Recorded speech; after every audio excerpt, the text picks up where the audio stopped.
Hello everyone, ex-Walk Hill Bethelite here. And Jehovah's Witnesses have special pioneers. These aren't just pioneers, these ones are special.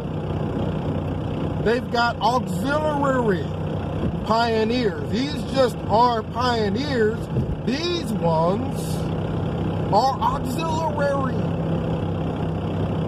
They've got ministerial servant, they've got elder, they've got circuit overseer. Although, with all the child molestation that's been going on, they haven't really been doing a good job overseeing the circuit. They've got titles for people that work at assemblies. They got a sound servant. Unless they've changed that, that's the person that cuts on the microphones when people give their little 5th grade level answers to the little questions at the bottom of the watchtower. They've got Bethelites. They've got missionaries, Gilead students. They got even at Bethel, believe it or not, at Bethel, auxiliary pioneers. So you got auxiliary pioneer Bethelites. You got not just elders, but elders that are at Bethelites that then become Bethel elders. And get this, you got anointed people who are declare themselves anointed. See, you're going to catch on to the pattern here. Titles are very important, apparently, to Jehovah's Witnesses. Not just that, but conspiracy theories. So you have titles that make people feel important. You also have, and if you've looked on YouTube, you got the flat Earth people. You got the people that done figured out the whole Illuminati thing. You got people that done found Bigfoot. You got all these. You got people who are involved with these conspiracy theories, and this makes them feel important. Why? Because they're in the know. They know about a theory no one else knows about. They're a part of the population. This is what they think. This is what makes them feel important. They're a part of the population that a small part of the population that have knowledge other people don't. There's a lot of money in that sort of thing. There's people that make videos about conspiracy theories, and whether or not they believe these things to be true, they know that's going to attract a lot of people. A lot of people want to know something no one else knows. That's what Jehovah's Witnesses are. The whole doctrine is just a big conspiracy theory. Someone was trying to hide God's name and they found it. They're the only group of people, for some odd reason they think, that have found this secret knowledge, and they're going from door to door trying to tell people, and the devil and all this other, and governments and everybody's all against them, all trying to stop them. They're the only ones that know about this knowledge. So you got this conspiracy theory. The religion is just a conspiracy theory. And that attracts people who just want to feel special because they know stuff other people don't. And they believe it's true. So you merge the two. A religion that sells people on conspiracy theory and a bunch of titles. It attracts people that need to feel special. It attracts people that need to feel important. And essentially, these people pay for these conspiracy theories. You know, they pay for this special feeling, these special pioneers, all these. They get the title special pioneer, but a lot of them have to give up their good jobs. They have to give up on having a family. You see, look at what they have to give up, some of them, to get these titles. And one thing that Jehovah's Witnesses are known for giving up for this special feeling. Something that one thing we all know about Jehovah's Witnesses is that they're willing to give up their own family, their own flesh and blood. They are willing to give them up for this conspiracy theory religion. For these titles that they get. You realize with these conspiracy theories, it doesn't matter if somebody has some evidence and they put that evidence online. Conspiracy theory, name it. Whether it's Bigfoot, whether it's UFOs landing in people's cornfields, it doesn't matter what the conspiracy theory is, whether it's the flat earth theory. It doesn't matter if a scientist himself gets in front of a camera and proves this stuff wrong. The people want to feel important. They're going to believe in their flat earth, and they're going to believe in it regardless of what information is online. Why is there a strange connection with that type of attitude in Jehovah's Witnesses? It doesn't matter that when you look up Jehovah's Witnesses online, you easily find where their doctrine has been proved false 100 times over.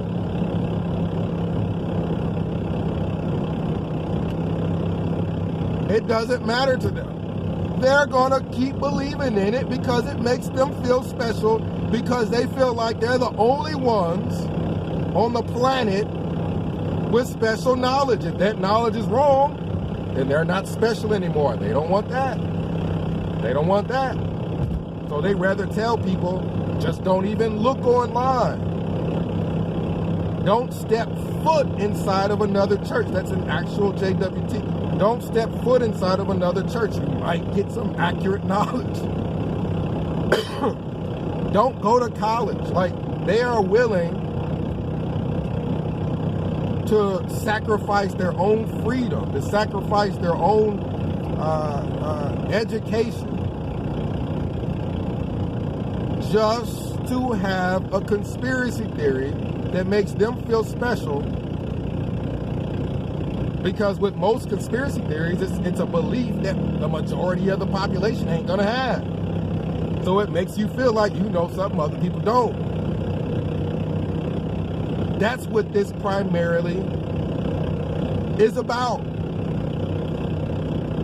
It's all about Jehovah's Witnesses, that whole religion. We've talked about this before. It's all about the ego. That is all it's about. People were looking into the possibility of Watchtower going into TV evangelism. So let's just say, let's put this out here for example. What if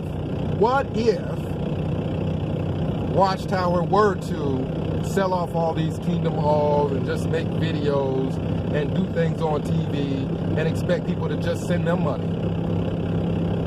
You know what I mean? What if they were to do that? Which I don't see them doing it, because, you know, hey, they make money having people build buildings for free and then flipping those buildings for a profit. They make money doing this. Why would they get out of the business? Why would they get out of the real estate business? Think about it. It doesn't matter if a Kingdom Hall has 100 people or 3 people in it. They're still going to sell it. They're going to sell it. They're going to flip it for a profit. So while I don't think that they're going to sell all these halls and then just get on TV, what if they did? They would lose a ton of members, not just because with the cult, you need to keep them busy, keep them involved so that they don't do too much thinking outside of what you give them to study and research. But if you get rid of all the Kingdom Halls and stuff like that, you get rid of all the titles. You get rid of all the titles, a lot of people are leaving out the door. They can't really just stop everything and go into TV evangelism. They're going to lose too many members, and they're small as it is, and they ain't getting big contributions from these third world countries. They would shrink dramatically because people won't be getting a pat on the back from raising their hand and saying, hey, out of all the people in the world, I have special knowledge, and of those people in this Kingdom Hall where they sit for quote-unquote worship, out of all those people, I have this special comment on this watchtower that we're discussing. And I'm going to raise my hand and say it in front of everybody. All that would be gone. I'm going to get up in front of a whole group of people to read the watchtower. I'm going to have this title as a watchtower reader, even though I can't read at all. Like, I can't pronounce half the words. How many people have been to the Kingdom Hall and had a watchtower reader, someone they picked out to read the watchtower, and they can't read on a high school level? They can't read on a middle school level. That's all about making them feel good. They get down off that stage. Oh, that was such a fine job reading that one. No, it wasn't. No, it wasn't. That's why you have a lot of uneducated people going to that religion. They go there to get their ego stroked because there ain't nowhere else. Where else on the planet are you going to have somebody who is darn near just somebody who can't read? Where else are you going to have somebody that can't read, have people pat them on the back for reading? Jehovah's Witnesses. I don't know any place else. I mean, you go to a regular church and they gonna be like, you know, brother, we appreciate you being here, but I ain't gonna lie to you. You pronounce maybe like 3 out of the 20 words you just read correct. Everything else, you just making up stuff that don't even exist as far as the English language is concerned. We had elders back at the congregation. We had elders that couldn't pronounce the word Bible. Thessalonians, Colossians, Corinthians, those words, they couldn't pronounce them. And people in the congregation would laugh. You'd hear the snickering, you hear the laughing. Anytime you see, oh shoot, we're about to turn to Thessalonians,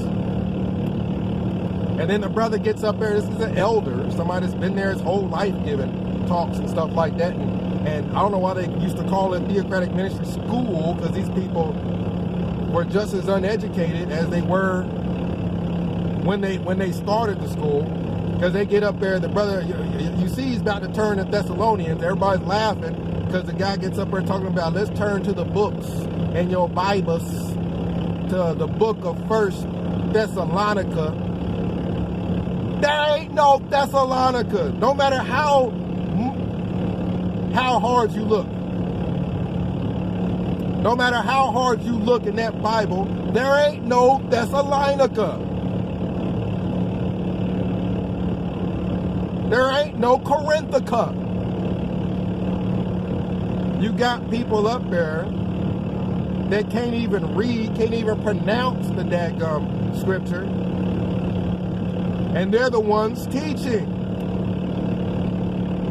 obviously this is not about education. This is not about Bible education. It's about selling a conspiracy theory. You're going to sell that a whole lot better amongst people that can't read, people that can't hardly read. They're going to buy into that conspiracy theory. You're going to sell prominence and titles real easy to people that can't hardly read, because they ain't getting no prominence and titles anywhere else. That's what this religion, that's what it is primarily about. I mean, you have people who, you know, some of it is a social network. You got people that do it just because they don't know nobody else outside of that little religious box. You got some people that are there for, you know, for the social atmosphere, but the social atmosphere ain't that good.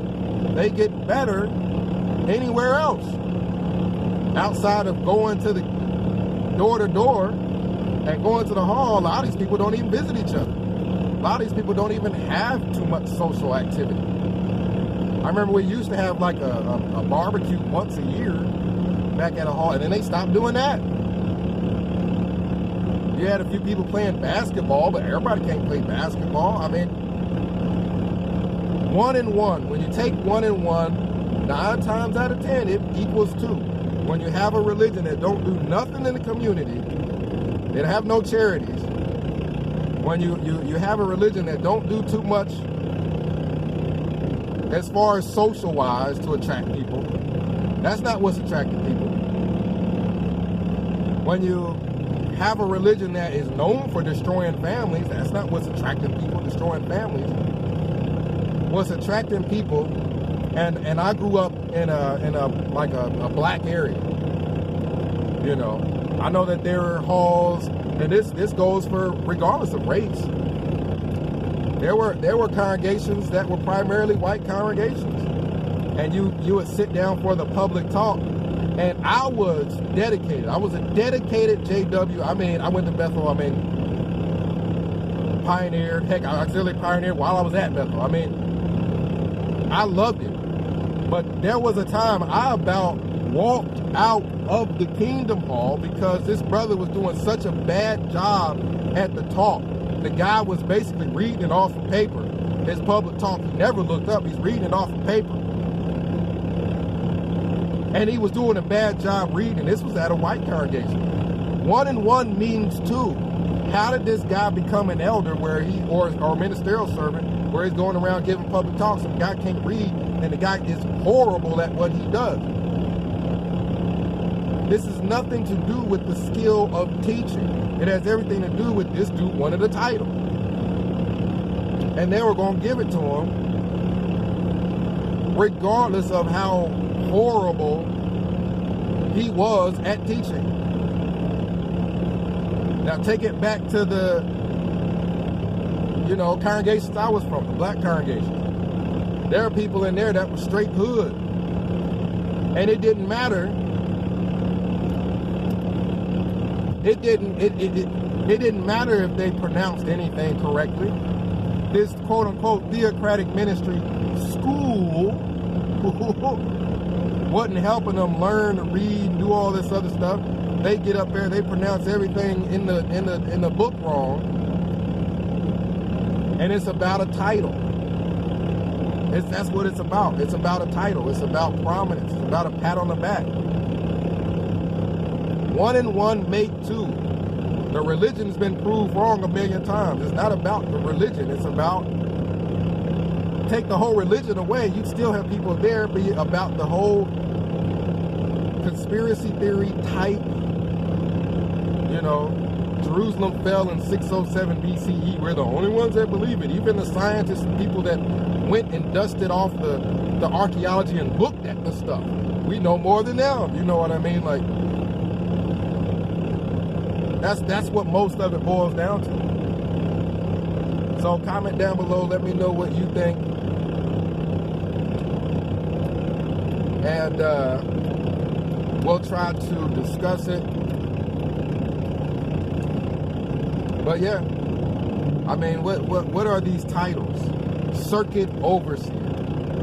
The circuit overseer. They don't oversee nothing. They come, they visit these halls, they go out and service with a few people. They have a meeting with elders, most likely just about numbers. They're not overseeing anything. Like these elders, that's all they do is, it's a title. It's getting in front of people. These people are horrible at what their title even is. It's just about getting in front of people, having assignments.